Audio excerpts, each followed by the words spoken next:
తన రాష్ట్రం వస్తుంటే తనకున్నటువంటి అభిమానులు, గతంలో ఆయనతోటి నడిచినటువంటి కార్యకర్తలు, నాయకులు, రాష్ట్రం విడిపోకముందు వైఎస్ఆర్ కాంగ్రెస్ పార్టీ, రాజశేఖర రెడ్డి గారి మరణానంతరం జగన్మోహన్ రెడ్డి గారు రాజకీయ అరంగేట్రం చేసిన తర్వాత ఆ చరిత్ర అంతా చూసినటువంటి వాళ్ళు జగన్మోహన్ రెడ్డి గారిని ముఖ్యమంత్రిగా 5 సంవత్సరాలు తర్వాత ఏ విధంగా కుట్ర పన్ని అతన్ని ఓడించబడ్డాడో చూసిన తర్వాత 14లో మీరు నేను మాట్లాడే ప్రతిదీ నోట్ చేసుకుంటున్నాను సార్. ఎస్ చేసిన తర్వాత ఒక్కసారి హైదరాబాద్ వస్తూ ఉంటే ఆయన్ని చూద్దామని తరలి వచ్చినటువంటి ఆటోమేటిక్గా ఎక్కడికక్కడ లోకల్గా ఉన్నట్టు పీపుల్, అంటే బయట వాళ్ళు రాలేదంటే రాలేదని చెప్పే సాహసం నేను చేయను, ఎందుకంటే రావచ్చు కూడా.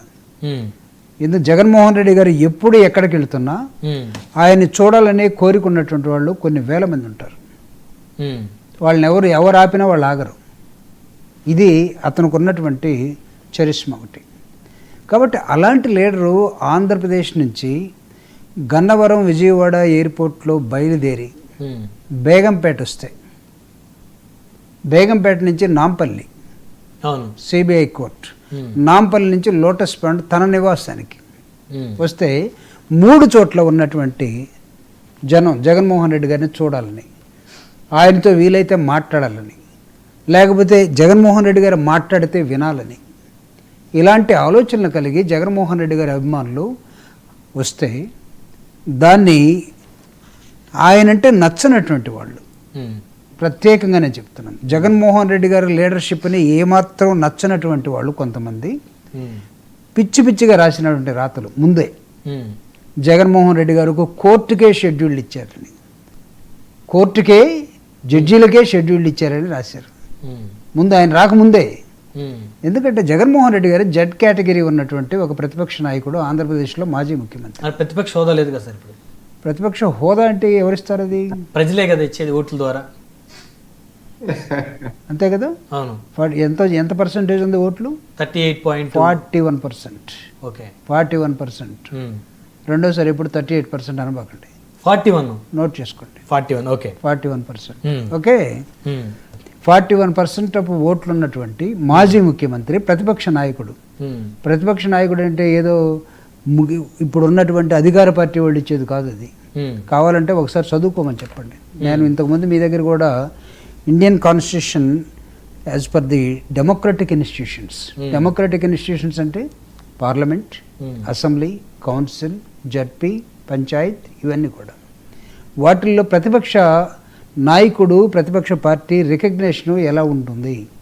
ఏదో 10% వస్తేనో లేదా మనం ఇప్పిస్తేనో ఇది కాదు, ఇది కాదు. కాబట్టి అది పక్కన పెట్టేస్తాం. అలాంటి నాయకుడు ఆంధ్రప్రదేశ్ నుంచి హైదరాబాద్కి వచ్చేటప్పుడు he has issued a schedule.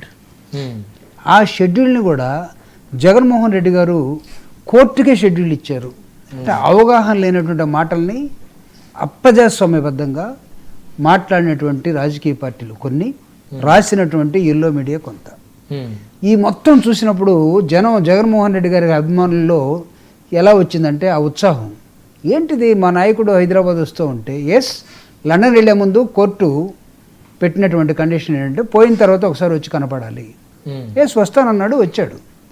అసలు కోర్టుకే ఆయన ఎప్పుడు కోర్టుకి ఎగ్గొట్టాలనో లేకపోతే కోర్టుల మీద సదాభిప్రాయం లేక కాదు, జ్యుడిషియరీ మీద అత్యంత విశ్వాసం కలిగినటువంటి వ్యక్తి జగన్మోహన్ రెడ్డి గారు. పార్టీలు ఎన్ని రకాలుగా కష్టపెట్టినా, కావాలని కుట్ర పన్ని కేసులు పెట్టి 16 నెలలు జైల్లో పెట్టిన, 18 నెలలు ఇప్పుడు అధికారంలో ఉన్న ఒక రాజకీయ పార్టీ కూటమి పేరుతోటి ఎంత అవహేళన చేసినా, ఎంత అసహ్యంగా మాట్లాడినా, ఏం చేసుకున్నా జగన్మోహన్ రెడ్డి గారు ఎక్కడెక్కడ తొనకలేదు. అతను ఒక శిఖరం లాగా నిలబడ్డాడు. ఓడిపోతే ఓడిపోయి ఉండొచ్చు, ఎన్నికల్లో ఒకరు ఓడుతారు, ఒకరు గెలుస్తారు. రీజన్స్ మనం తర్వాత వాటిని సమీక్షించుకుంటాం. సో అలాంటి వ్యక్తి హైదరాబాద్కి వచ్చినప్పుడు ఆటోమేటిక్గా వేలలో జనం వస్తారు. వచ్చిన జనాల్ని అసలు వాళ్ళు హైదరాబాద్ వాళ్ళు కాదు, ఆంధ్రప్రదేశ్ వాళ్ళు కాదు, తెలంగాణ వాళ్ళు కాదు, ఎక్కడెక్కడి నుంచో వచ్చారు. అంటే దీస్ ఆర్ ఆల్ ఎలా ఉన్నాయంటే చిల్లరగా కనపడ్డాయి. అంటే ఆంధ్ర నుంచి తరలించారని చాలా మంది మాట్లాడారు. నేను ఇందాక నేనే చెప్పాను, మీకు ఆయన వస్తున్నాడంటే ఎక్కడికైనా వెళ్ళేవాళ్ళు అవును కొంతమంది వస్తారుగా ఎవరు అభిమానం వారికి మీలాంటి అభిమానులు ఉంటారు కదా, నేనేం కాదు చెప్తున్నా అంటే దాన్ని చూయించుకోవటం కోసం వస్తారు. వచ్చినప్పుడు వచ్చిన దాని మీద డిబేట్లు పెట్టుకోవటం, జగన్మోహన్ రెడ్డి గారు అలా చేశారు ఇలా చేసేసి ఇవన్నీ పాజిటివ్గానే తీసుకుంటాం, ఓకే పాజిటివ్గా తీసుకుంటాం. అయితే ఆయన అసలు ఆంధ్రాలో ఉండటం లేదు. ఆయన ముఖ్యమంత్రిగా ఉన్నప్పుడు చంద్రబాబు గారిని అదేవిధంగా పవన్ కళ్యాణ్ గారిని వారు అసలు ఇక్కడ నివాసం లేదు హైదరాబాద్లో నివాసం ఉన్నారని చెప్పి విమర్శించిన ఆయన ఓడిపోయిన తర్వాత పూర్తిగా బెంగళూరుకే పరిమితం అయ్యారు. ఎన్ని రోజులు ఆంధ్రాలో ఉన్నారు అనేది చెప్పమని కూటమి నేతలు అంటే కూటమి నేతలు అడిగే కన్నా నేను ప్రజలకి ఒక వాస్తవాన్ని చెప్తున్నాను. చెప్పండి. సో జగన్మోహన్ రెడ్డి గారు పలానా చోటే ఉండాలని ఎక్కడా లేదు, తన ఇష్టం వచ్చిన చోట ఉండొచ్చు. ఒక రాజకీయ పార్టీకి అధినాయకుడుగా, రాష్ట్రంలో ప్రతిపక్ష నాయకుడుగా, రాష్ట్రంలో ఉన్న కార్యక్రమాలను బట్టి ఆ కార్యక్రమాలకి ఆయన ఖచ్చితంగా అటెండ్ అవుతున్నాడు. ఆ కార్యక్రమాలు కూడా పార్టీ డిజైన్ చేస్తుంది, అధినాయకుడు ఆదేశాల మేరకు పార్టీ కార్యక్రమాలు ఉన్న వాటన్నిటి కూడా ఆయన అటెండ్ అవుతాడు. అయితే ఆయన ఒకరోజు 2 రోజులు తన పర్సనల్ టయాన్ని, తన పర్సనల్ జీవితాన్ని ఆయన బెంగళూరులో గడుపుతున్నాడు. కాబట్టి శుక్రవారం బయలుదేరి విజయవాడలో, శనివారం ఆదివారం బెంగళూరులో ఉంటారు. మళ్ళా సోమవారం బయలుదేరి విజయవాడకు వస్తారు. సరే, సోమవారం నుంచి శుక్రవారం వరకు విజయవాడలో ఉంటారు. అవునా? అంతే కదా. ఇవాళ శుక్రవారం కదా సార్, తీసుకోండి. అంటే నిన్న ఇక్కడికి వచ్చారు కాబట్టి అక్కడికి వెళ్ళిపోవడం జరిగింది, విజయవాడ ఇక్కడ బెంగళూరుకి. అదర్వైజ్ ఎవ్రీ ఫ్రైడే నార్మల్గా మిగతా కార్యక్రమాలు ఏమి లేవనుకున్నప్పుడు విజయవాడ నుంచి ఆయన బెంగళూరు వెళ్తాడు. బెంగళూరులో ఉండేది ఎంత, సాటర్డే సండే, మండే మార్నింగ్ మళ్ళీ బయలుదేరి విజయవాడకు వస్తారు. సో 2 రోజులు ఒక రాజకీయ పార్టీ నాయకుడు 2 రోజులు తన పర్సనల్ టయాన్ని తన ఇంట్లో గడిపితే మిగతా వాళ్ళకి ఎందుకు అంత కడుపు మంటకుందో మాకైతే అర్థం కావట్లేదు. నేను ముందుగా చెప్పినట్టుగా మా పార్టీ ప్రోగ్రామ్స్ పార్టీ డిజైన్ చేసినట్టుగా అధినాయకుడి ఆలోచనల మేరకు పార్టీ కార్యక్రమాలు అన్ని అటెండ్ అవుతారు. పార్టీ కార్యకర్తలను ఉద్దేశించి మాట్లాడతాడు, ప్రతి మీటింగ్ పెడతాడు, వీడియో కాన్ఫరెన్స్లు ఉంటాయి. తర్వాత ఆయన వస్తేనే